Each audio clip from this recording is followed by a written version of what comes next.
Salam dan bahagia Ibu dan Bapak Guru. Selamat datang di modul Dimensi Bernalar Kritis. Mari kita lihat harapan saat dimensi bernalar kritis telah mewujud dalam diri pelajar Pancasila agar kita semakin bersemangat untuk memberikan stimulan terkait dimensi ini dalam kegiatan belajar para murid di keseharian.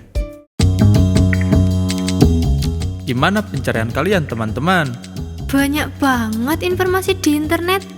Ada berita, jurnal ilmiah, juga blog.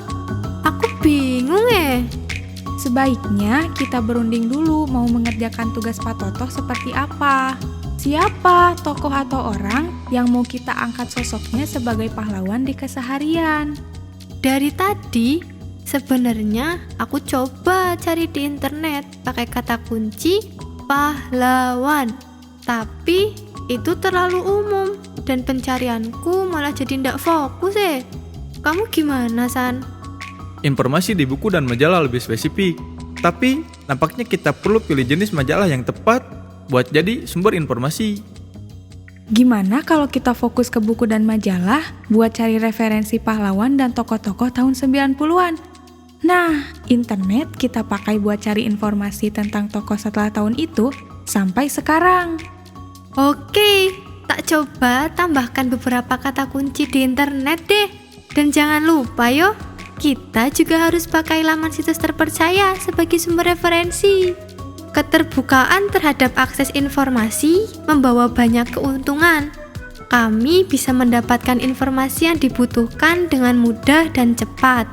Namun, ini juga memunculkan tantangan dan masalah. Kami harus punya kemampuan literasi yang baik agar tepat memilah dan memutuskan informasi mana yang telah teruji kebenarannya dan layak menjadi sumber referensi. Meski internet telah mempermudah segalanya, keterampilan memperoleh informasi dari berbagai sumber belajar seperti buku, majalah, dan koran tetap perlu ditumbuhkan. Yang tadi dilakukan adalah upaya kami untuk memperoleh dan memproses informasi dan gagasan. Sebagai pelajar yang bernalar kritis, kami mampu memilih dan memilah sumber belajar, termasuk menyaring dan menginformasikan kebenaran informasi yang didapatkan.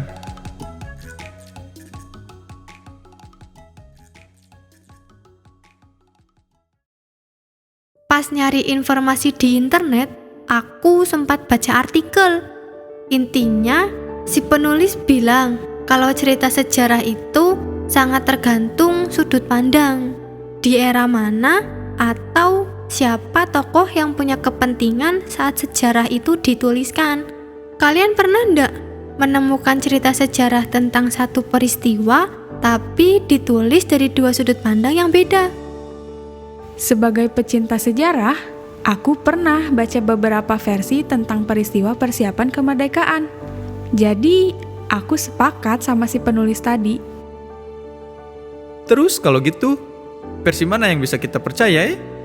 Tergantung tujuannya. Kita bisa saja menggunakan beberapa versi sekaligus. Kalau tujuannya untuk menganalisis dan membandingkan. Tapi beta jadi bingung Beta jadi tidak yakin sama cerita sejarah yang selama ini beta pelajari di kelas. Meragukan dan mempertanyakan itu boleh-boleh aja. Tapi piye? Menyebarkan info tanpa argumen atau cari tahu lebih lanjut supaya ndak penasaran lagi. Betul banget.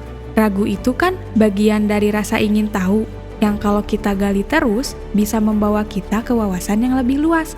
Asal kita mau baca dan menggali lebih dalam.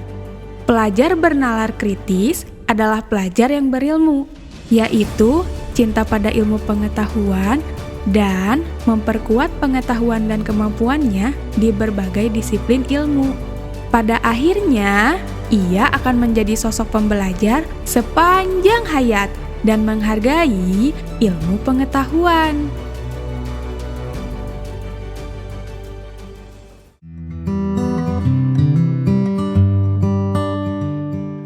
Dari hasil riset yang dilakukan, kelompok kami menyimpulkan bahwa titel pahlawan tidak eksklusif untuk mereka yang diberi penghargaan. Di keseharian, ada banyak orang yang dapat disebut pahlawan. Jasa yang mereka berikan mungkin belum luas dampaknya, tapi mulai ada perubahan di tempat mereka berkarya. Anak muda yang fokus mengajak warga untuk melakukan pemilahan sampah bisa disebut pahlawan lingkungan. Ibu-ibu yang membuat rumah baca atau perpustakaan di rumah bisa juga disebut pahlawan literasi. Bapak-bapak yang mengajak warga di RT-nya memanfaatkan sumber energi terbarukan juga bisa disebut pahlawan energi. Demikian presentasi kelompok kami tentang sosok pahlawan di keseharian. Silakan bila ada yang ingin bertanya. Bagaimana bila di suatu kawasan pertambangan ada perusahaan yang memanfaatkan kegiatan sosial untuk kepentingan perusahaan? Bagaimana kalian memastikan sosok pahlawan tadi tidak memiliki tujuan khusus dalam gerakan sosialnya? Wah, pendapat yang sangat kritis, Daya. Bagus. Silakan dijawab oleh kelompok Sando. Terima kasih, Pak. Sosok pahlawan yang tadi kami ceritakan punya benang merah, yaitu melakukan aktivitas sosialnya selama lebih dari 2 tahun.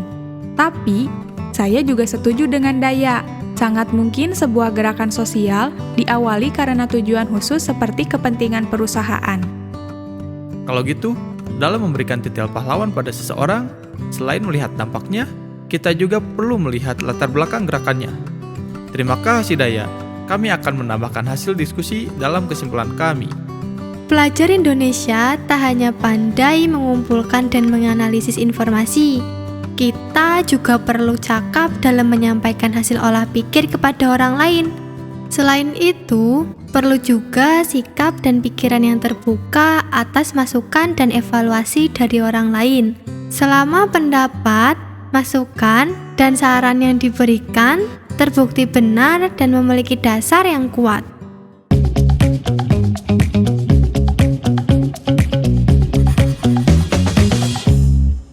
Wah, seru sekali melihat bagaimana ketiga tokoh mengeksekusi tantangan tugas dari Pak Totoh tentang pahlawan. Dalam eksekusinya, mereka menggunakan ketiga elemen dalam dimensi bernalar kritis. Ibu dan Bapak guru, pelajar Indonesia membutuhkan kemampuan bernalar kritis untuk mendukung pemunculan dan pengembangan potensi terbaiknya di bidang apapun. Kemampuan kognitif sekarang perlu diperlakukan lebih dari sekedar mengingat dan menghafal teori-teori semata.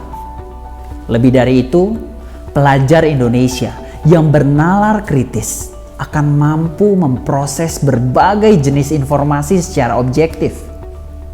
Kemudian dibangun keterkaitannya, dianalisis, dievaluasi, hingga memunculkan satu simpulan baru yang memiliki dasar argumentasi kuat.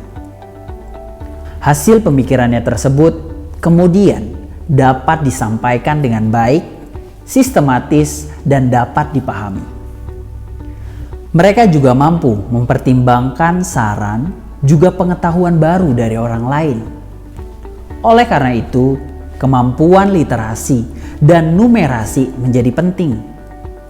Bukan hanya kemampuan membaca, tapi juga memahami, menerjemahkan, bahkan mengevaluasi informasi yang didapat.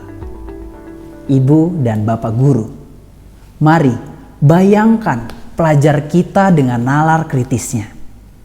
Maka Indonesia akan memiliki generasi yang cerdas memilih, memilah, dan memanfaatkan informasi. Tidak hanya sekadar menerima, tapi juga mengevaluasi informasi sebelum menyiarkannya kembali. Pada materi-materi selanjutnya, Ibu dan Bapak akan mengenal lebih lanjut tentang setiap elemen dari dimensi bernalar kritis, serta contoh pembelajarannya di kelas. Selamat belajar, Ibu dan Bapak guru hebat. Salam dan bahagia.